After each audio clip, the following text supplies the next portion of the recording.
The streets of Mallah, where the story goes back to the 1960s. Village Mallah on an early morning. Could you imagine what this would have been like in the 1960s? How many of you could live in the motherland? And how many of you have plans to live in the motherland? Welcome to a different part of the world. This is the village of Mallah. Many people aspire to live abroad and have a live.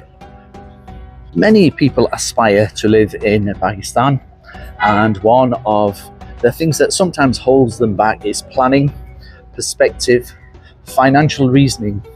How many of you are aware that the diaspora have sent a record amount of money back to Pakistan in 2024?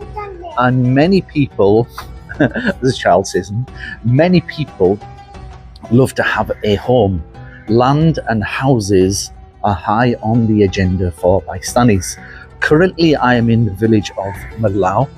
This is a place where our elders left these lands in the 1960s to build a better life for the future generations, including people like myself. However, like any other place, Pakistan has its strengths and it has its weaknesses.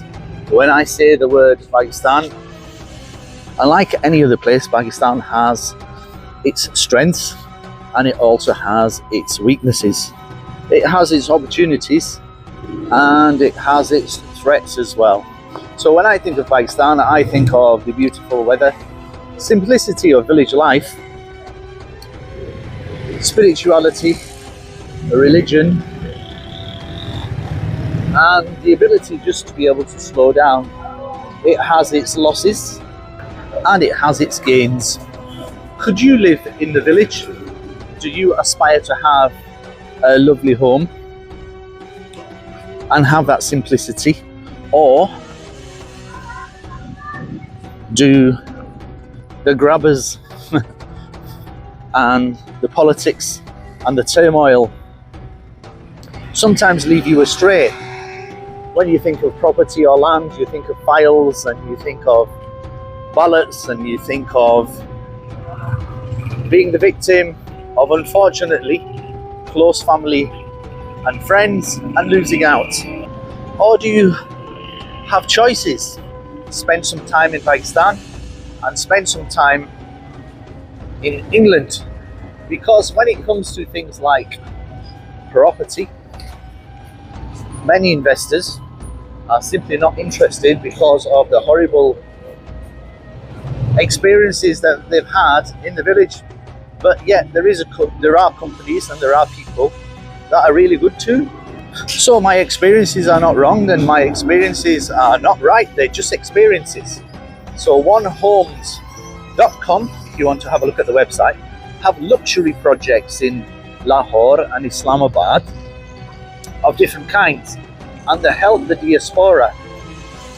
Diaspora is a strange word, simply meaning those Pakistanis that are currently living abroad, that have retained their culture and their behaviours and norms, but still have or want a link with Pakistan. They help them to invest in real estate, luxury real estate, and as the sun rises over the village of Mallah, and all their correspondence is in English, and they are a British-based company that have had projects in Dubai,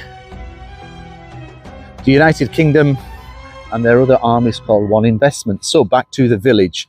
Could you live in the village? Because there are amenities, day-to-day groceries and meats and shopping, etc. is relatively cheap. However, educational infrastructure, health infrastructure can snooker you. And let's be real, the affordability for high-level healthcare can be expensive in Pakistan. So that's one of the weaknesses in comparison to living in the Western world. However, look, as you see the sun rise in the morning over the village of Mallah, The other side of the coin, it's very quiet. Technologies are not pushing us around, and many people, although they have jobs and they have businesses to attend to, life is at a slightly more slower pace because the chinjis and the tuk-tuks will probably travel at 10 or 15 kilometers per hour. As I stand outside, I think this used to be the Ali Public School. I believe so. As you can see, look, an old farm just near the udder as some kids go to school. And look, it looks like it has lesser use in comparison to before. And the udder, the center point or the 0 point, is starting to buzz. A lot of people are opening their businesses. Something recently that is happening in Pakistan is the political turbulence for a country that is more or less 70 years old, established in 1947. It still has a long way to go. The outside threats, which can be quite a strong word, is always there because sometimes countries are used as pawns as well. However, that's not my area of expertise. I will leave that to others. However, experiences going backwards and forwards to Pakistan, many are positive, but there's always a little negative one hanging around too. Sometimes people name countries, I don't wish to name them because it's not my role, but 200 nationalities are currently supporting one country. South Africa used to be in apartheid many years ago, and there's a legal way of suppressing people as well, and unfortunately that is something that also happens. People's passports are taken away, and sometimes they're not paid for many months and often returned to their own abode.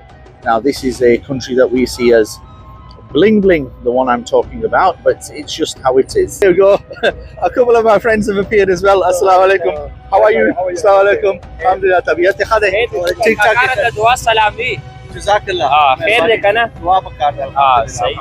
How are you, sir? Alhamdulillah, going very well. How about you? This guy here, if you're going through Dubai airport, you need to look out for this guy. He controls the aeroplanes. Stop, start, stop, start. So nice to meet you, Javed bhai. Are you well today? We're doing gym. MashaAllah, yeah. Morning, so. I have some guests coming today from Islamabad. We're doing some filming. Attend to your call. MashaAllah, a couple of people just calling me down because it's gym time. And this is the Allied School and College here in Mallah. The Naats and Nasheeds are on as the children come in. So I forgot where I was on the on the video. However, look, is this a place that you could call home? What connects you with Pakistan? What is it that brings you back here? What is it that is attractive relating to Pakistan? Or are you someone who is of Pakistani heritage and you do not speak Urdu, Ukhto Narazi, Hinko nahi bolno, Vagera, lekin o mehnat nahi hoye. Look, it's never too late. There's always an opportunity. And look, every place has its strengths, has its weaknesses, has opportunities, as it has its threats. So may Allah subhanahu wa ta'ala put us in that category that makes us of the good, and may the sun always shine in your life. Have a wonderful, blessed day. Assalamu alaikum.